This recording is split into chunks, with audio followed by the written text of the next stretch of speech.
Banyak cara dilakukan untuk memberikan dukungan terhadap pasien positif COVID-19.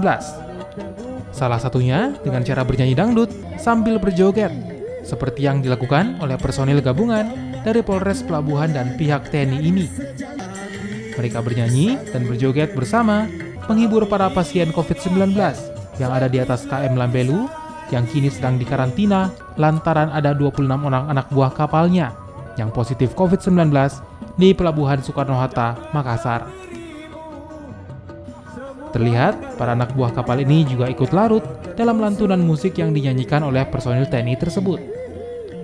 Para anak buah kapal ini mempercayai dengan selalu berpikir positif dan selalu tertawa adalah salah satu cara untuk meningkatkan imunitas tubuh. Ini kapal tersebut lagi dikarantina disebabkan karena ada di antara penumpang yang terpapar positif COVID-19.